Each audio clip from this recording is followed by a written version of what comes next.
L'eau bénite, c'est du fétiche. Où tu veux entrer dans le temple, tu dois toucher l'eau.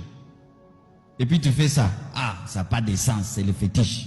C'est écrit où dans la Bible? C'est écrit dans la Bible qu'avant d'entrer dans l'église, on doit toucher l'eau et puis faire un signe de croix.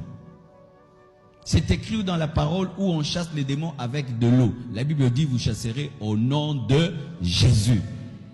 Voilà, vous avez regardé, vous avez écouté, et maintenant nous allons donc poser la question au Père Minas. Quelle réponse donnez-vous au pasteur Marcelo qui dit que l'eau bénite n'est pas dans la Bible?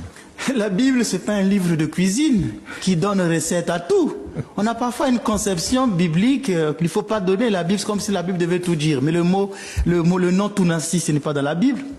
Il n'a qu'à changer, il n'a pas commencé par changer son nom et chercher un nom qui soit dans la Bible.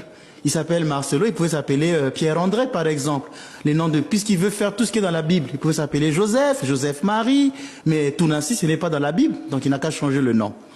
Alors, pour comprendre l'eau bénite, il est important de commencer d'abord par comprendre l'eau tout court. D'abord le mot bénite, d'abord l'eau tout court.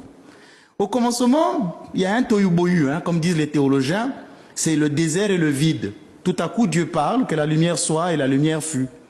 Et on voit bien que dans la Bible, Dieu va créer l'eau, et on dit ceci dans Genèse 1, verset 7, Dieu fit le firmament, il sépara les eaux qui sont en dessous du firmament et les eaux qui sont en dessus.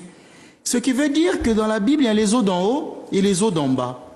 Les eaux d'en haut, c'est celles qui proviennent de la pluie. Par exemple, les eaux d'en bas, c'est celles qui sont dans les fleuves. Donc l'eau est une créature de Dieu. Dieu nous l'a donnée pour que l'homme s'en sert, pour la vie. On ne peut pas vivre sans eau. On peut passer des jours sans manger, on ne peut pas passer des semaines sans boire d'eau, on va mourir. Donc l'eau, elle est importante pour les fonctions vitales. L'eau, elle est importante aussi pour la propreté physique. L'homme doit se laver. Chez les Juifs, vous avez même le rituel d'hospitalité de laver les pieds des personnes qui venaient. Jésus l'a fait. L'eau, elle sert aussi pour nous nourrir, donc mettre dans la nourriture. Donc c'est un besoin physique. En tant que tel, l'eau, on aurait dit, elle n'est pas sacrée. Il n'y aurait pas d'eau bénite. Mais pourtant, attention, on va commencer à parler de l'eau bénite quand l'eau qui avait un usage profane passe à un usage sacré.